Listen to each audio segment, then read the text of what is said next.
Hello again, everybody. Welcome back as we dig in again to our 5 important stories from the Easter story in Luke's Gospel. Did you know that Luke was a doctor?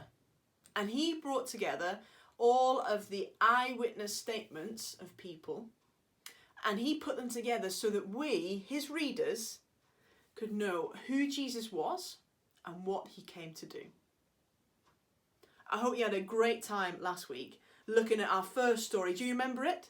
Jesus riding in to his capital city, Jerusalem, returning as king. The crowds going wild, the Pharisees angry. Today, we'll learn about Jesus being arrested at the Mount of Olives, which sounds like really bad news. But stick with it, because we'll see it's the start of the most wonderful news. Just before that, Jesus had had a meal with his closest followers, his disciples, and in that meal he'd shared with them what must happen to him, that he must be arrested and he must be put to death. When he arrived at the Mount of Olives, he went to pray, he went to talk to God about all of that, about all that must happen to him. In today's story, Jesus was in a really frightening situation. I wonder, do you know what it feels like to be in a frightening situation? Maybe you feel frightened in the dark. Maybe you feel frightened when you are lost, when you're alone. In Jesus' situation, it was dark and it was very quiet.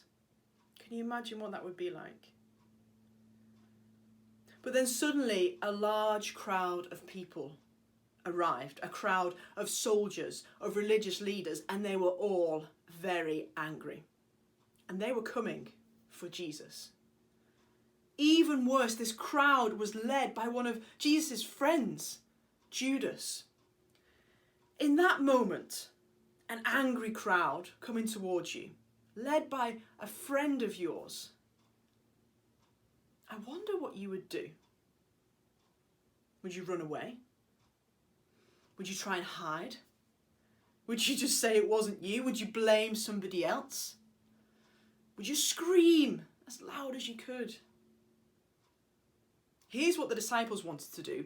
They wanted to fight this crowd. They wanted to protect Jesus with their swords. This is what they said. They said, "Lord, shall we use our swords to fight them?" Maybe you would do the same.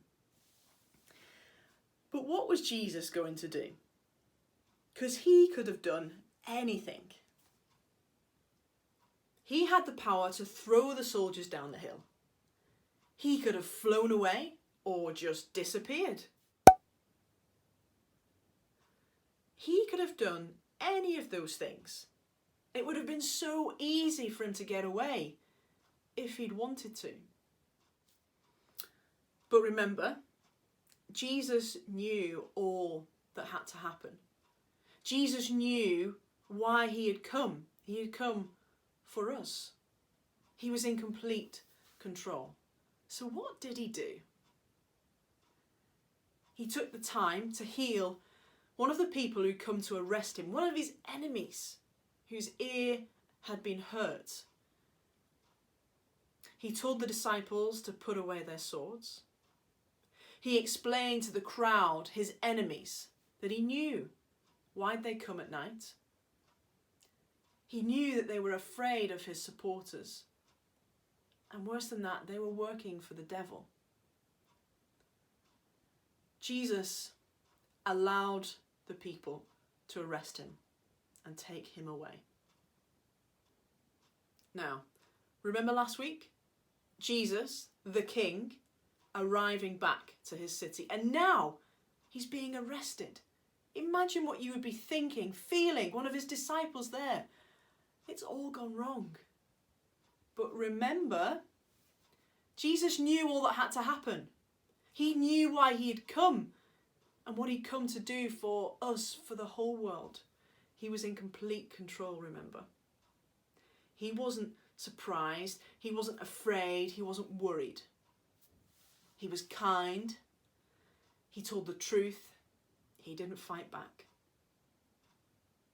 Jesus came to be arrested and to die for us. This story seems scary. It seems such bad news. But actually, it's such wonderful news, and it's for the whole world. Sometimes we're all afraid. Even adults are afraid sometimes. Things happen that we can't control. Things happen that we just don't like. Sometimes we even see evil things which scare us and worry us. But remember Jesus in this story. He is not afraid. He is not worried. He is not surprised by what is happening to him.